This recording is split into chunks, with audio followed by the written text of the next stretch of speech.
इग्रिस मेरा favourite antagonist है ये पूरे सीरीज का। बंदे के आर्मर से लेके उसकी फाइटिंग स्टाइल तक सब प्योर ऑरा है। उसे संग जिन वू जैसा ऑरा फार्म करने की भी जरूरत नहीं, ये बंदे की एग्जिस्टेंस ही ऑरा है। लाइक ये जिस एपिसोड में था उसका नाम है the night who defends an empty throne. Even title भी कितना कूल साउंड हो रहा है। इसकी बाकी तारीफें मैं फाइट के लिए बचा लेता हूँ। जस्ट इतना समझ लो कि पूरे फर्स्ट सीजन में जितने भी लोगों से संग जिन वू ने फाइट किया है ये बंदा उन सबसे कूल है। हाँ, वो एंट किंग से भी ज्यादा। तो सबसे पहले संग जिन वू इग्रिस के डंजन में एंटर करता है एंड एंटर करते ही रेडी हो जाता है फाइट के लिए, इतना समझ के कि इस डंजन में वो अपना कोई भी हील या रिकवरी वाला जादू टोना यूज नहीं कर सकता था। और उसके सामने से आता है एक नाइट जिसपे रील्स का ट्रेंड चल रहा है, वो जिसमें इसके सामने प्रिंसेस की शादी होती है एंड ये बंदा वहीं अपना तलवार पकड़े खड़ा रह जाता है। सॉलिड ट्रेंड है ये वैसे। देन वो नाइट रश करता है तो संग जिन वू इजीली वन टैप कर देता है उसे, या वैसा उसे लगा था। असलियत में नाइट के ऊपर एक खरोच भी नहीं आई थी। फिर अब वो अपना अटैक करने जाता है तो अपने मेन कैरेक्टर की बुरी वाली फट जाती है। बंदे के आंखों में प्योर डर था, लेकिन वो नाइट की स्वॉर्ड बंदा ब्लॉक कर लेता है सही टाइम पे। पर प्योर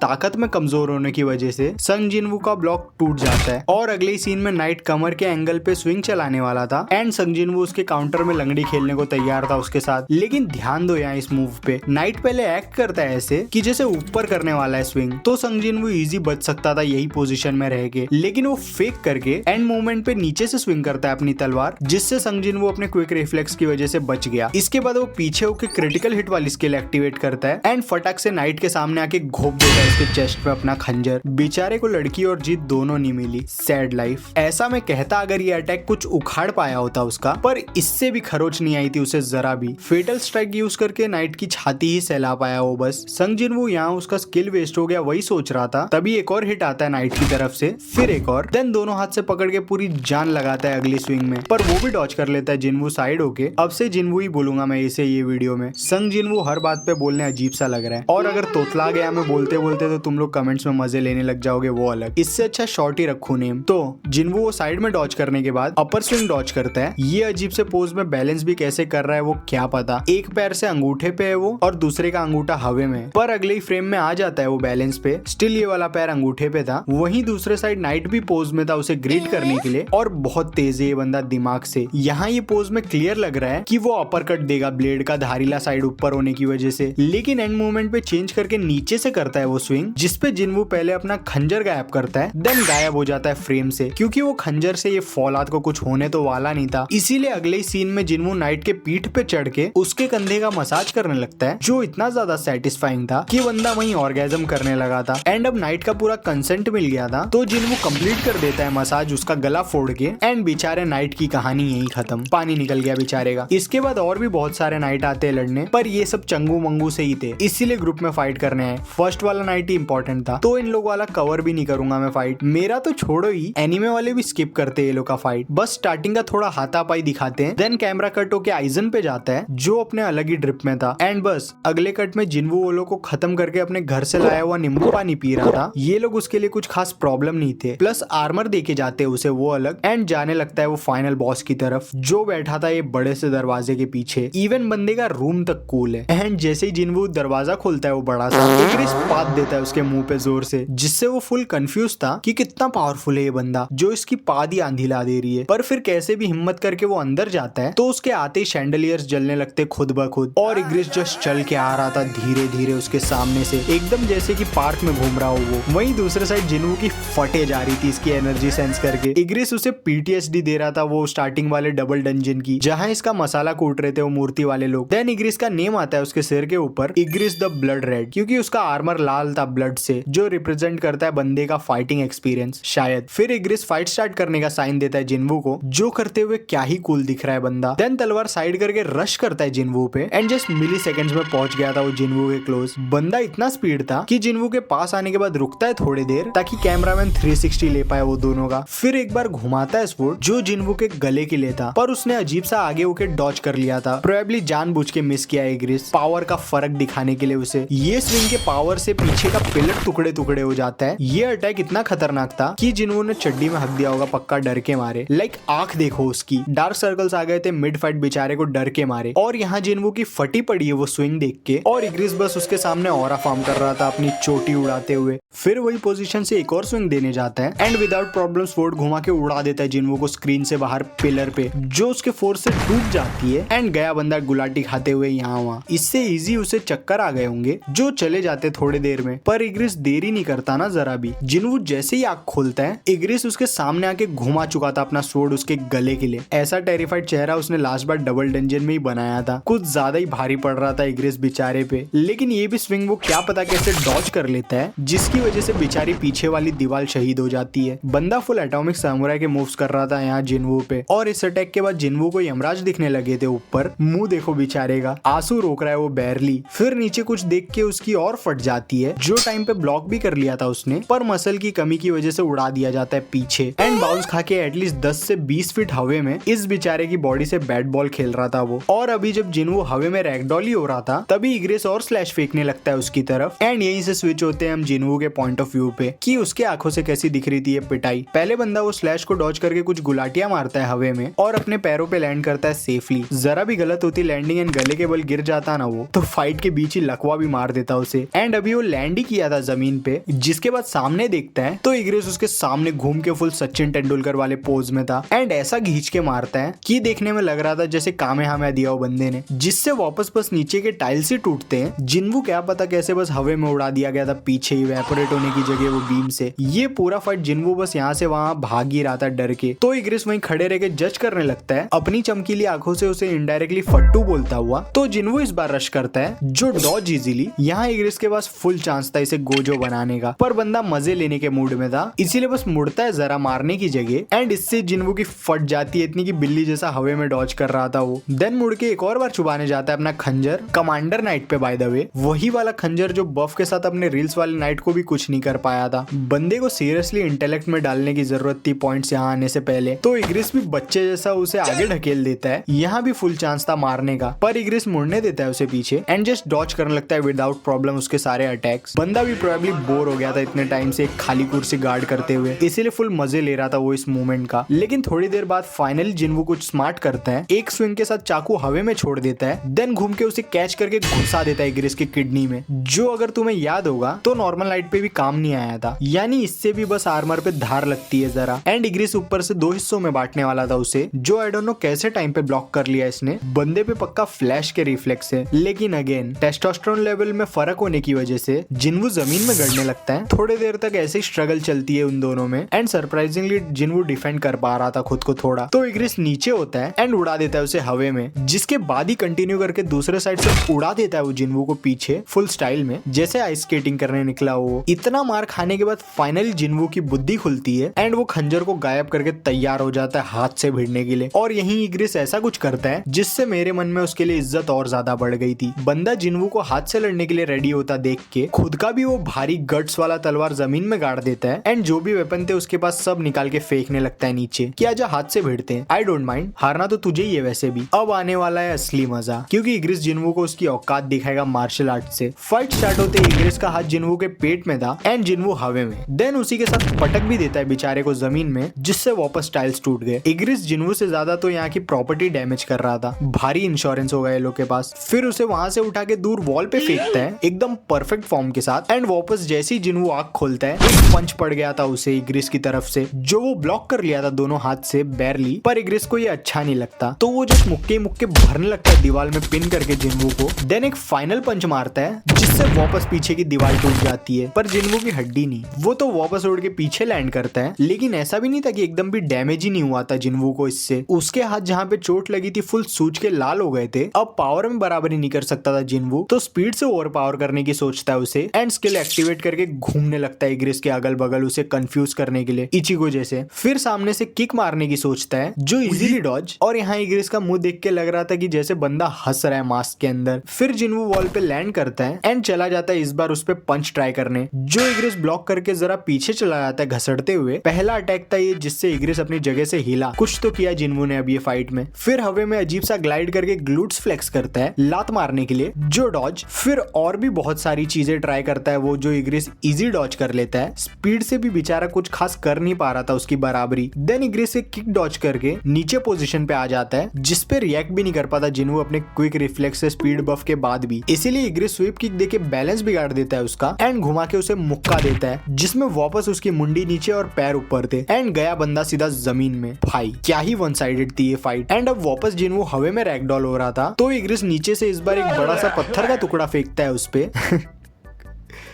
इस बेचारे का मुंह देखो, लाइफ रिग्रेट कर रहा है ये इस टाइम पे पक्का कि बच क्यों गया मैं वो डबल डंजन में जब यहाँ ऐसा मरना ही था। एंड गया वापस पत्थर के साथ सीलिंग में। इसके बाद भी इग्रिस बाकी विलन जैसा रुकता नहीं नीचे गिरने के लिए, उसके बंदा सीधा दौड़ के जाता है उसके पीछे हवे में। एंड वापस आंख नहीं खुली थी इसकी, क्या स्कैरी होगा उसके लिए जब भी आंख खोलता है सामने ये शैतान था। फिर वहीं हवे में घूम के लात देता है जिन्वू के कंधे पे, जिससे गया बंदा सीधा जमीन में स्पीड से। फुल एक्सरसाइज हो रही थी इग्रिस की, यहाँ मस्त कूद फांद रहा था वो ये फाइट में। यहाँ इतना मार खाने से अब मेन कैरेक्टर को भी गुस्सा आ गया था तो वो चला जाता है फुल फाइट और फ्लाइट मोड में एंड जाके पंच देता है जो मिस करके गया पीछे वो। एंड इग्रिस अपने हाई हील्स फ्लेक्स करने लगता है उस पे तो वो वापस दौड़ के जाता है पंच मिस करने, फिर कंटिन्यू करके लात, जिसके बाद एक पंच, फिर और कुछ पंच जो सारे ब्लॉक हो गए थे। तो एक किक देके हवे में घूमता है किक चार्ज करता हुआ जो पैर पकड़ लेता है इग्रिस। एंड मैं श्योर यहाँ रोना निकल गया है उसका, कुछ काम ही नहीं कर रहा है बेचारे का इग्रिस के सामने। एंड इग्रिस घुमा के फेंक देता है उसे हवे में, जहाँ वो क्या पता कैसे रुक के वापस किक देने आता है। शायद सांजी से स्काई वॉक भी सीख लिया इसने, पर वो किक भी डॉज। देन पास जाके वापस एक अलग ही किक की तैयारी में था वो, टांग ऐसी 90 डिग्री पे करके जो ब्लॉक तो गुदगुदी करने की कोशिश करता है जो आर्मर की वजह से काम नहीं आती। एंड इग्रिस गुस्से से उसका कॉलर पकड़ लेता है। मास्टरपीस है ये चेहरा जिन्वू का, मैंने बिल्कुल नोटिस नहीं किया था जब देखा था सीरीज, यही फायदा है ये वीडियोस बनाने का। फिर शोल्डर थ्रो से फेंक देता है इग्रिस उसे पीछे, परफेक्ट फॉर्म वापस। देन जाता है उसे पकड़ने तो जिन्वू डॉज करके साइड में आ जाता है चार पैरों पे कुत्तों जैसा एंड रश करता है, जिसके बदले इग्रिस वापस उसे अपसाइड डाउन कर देता है। परेशान हो गया होगा बेचारा इतने बार मुंडी के बल जाके। एंड यही करता है जिन्वू अपने लाइफ की सबसे बड़ी मिस्टेक। बंदा मुंडी के बल हवे में घूम घूम के किक लैंड कर देता है इग्रिस के गले पे, जिससे उसकी आंखें लाल होने लगती है। अब तक वो मस्ती के मूड में था पर अब लगा दिया था जिन्वू ने अपना पैर उसके सिर पे तो मजाक खत्म। एंड बंदा अपनी जगह पे दहाड़ने लगता है गुस्से से जब मेन कैरेक्टर उसके सामने हवे में था। एंड प्लॉट की वजह से स्काईवॉक भी अलाउड नहीं था यहाँ, तो बचने का चांस ही नहीं था उस पे। इसीलिए इग्रिस पहले एक अपर कट देता है उसके पेट में, फिर दूसरा उसके गोटों पे जिससे बैक फ्लिप मार दिया उसने। एंड अगला पंच सीधा उसके पेट में वापस, जिससे क्या मकड़े जैसा हो गया वो। एंड उसके गिरने से पहले वापस गोटो पे एक पंच, जिससे वापस घूम गया जिन्वू, जहां से इग्रिस तैयार था अपना फाइनल ब्लो देने के लिए उसकी छाती पे। पर इससे बाउंस होके वो वापस सेम ही जगह पे आ जाता है, यानी अभी भी खत्म नहीं हुआ था इग्रिस का कॉम्बो। एंड साइड से फाइनल आंट पंच देके उड़ा देता है वो जिन्वू को पीछे। बाप रे, कतई मशीन गन चला दी बंदे ने उस पे। अब उसने बॉक्सिंग दिखा दी थी जिन्वू को तो एरोबिक्स भी दिखाने जाता है। सीधा किक ऑलरेडी रैगडॉल होते हुए जिन्वू को, जिससे वो वापस 15 फीट ऊपर आ जाता है। तो इग्रिस जंप मार के हवे में पकड़ता है उसे हाथ के बल एंड घुमा के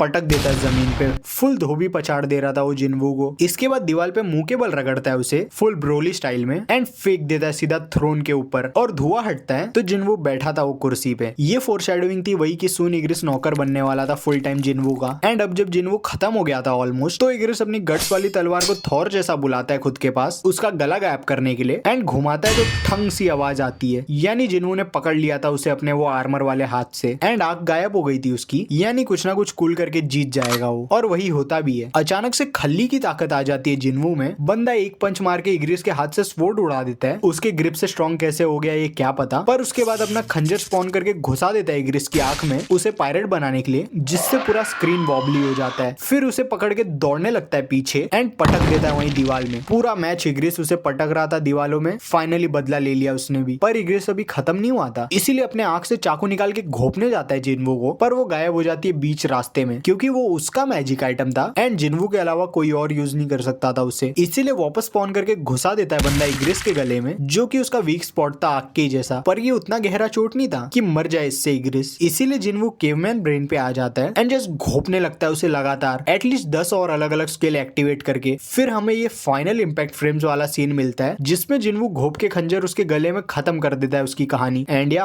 इग्रिस की कहानी यही खत्म। बंदा एकदम पलटी मार के बैठा हुआ था मरने के बाद भी कूल सा, जैसे एक्सेप्ट कर लिया उसने डिफीट। एंड यही डंजन में कहानी खत्म हो जाती जिन्वू की भी, क्योंकि इग्रिस के मरने के बाद फुल भीड़ आ जाती है चंगू मंगुओं की, जिनसे वो बचता है क्योंकि उसका डेली क्वेस्ट नहीं पूरा हुआ था। तो एंड मोमेंट पे टेलीपोर्ट हो जाता है वो पनिशमेंट की जगह पे। इग्रिस भी यही उसका शैडो सर्वेंट बन जाता है एंड मेरे हिसाब से ये बंदा वो फाइनल एंडिंग वाले एंड किंग से भी बहुत कूल है। इग्रिस हर चीज में बेटर है उससे पावर को छोड़ के। तो हाँ, ये वीडियो यही खत्म। अगले वीडियो के आने तक ये वीडियो देख लो, ये भी कम कूल नहीं है। Bye. Thanks, Baba. Do it! Just do it!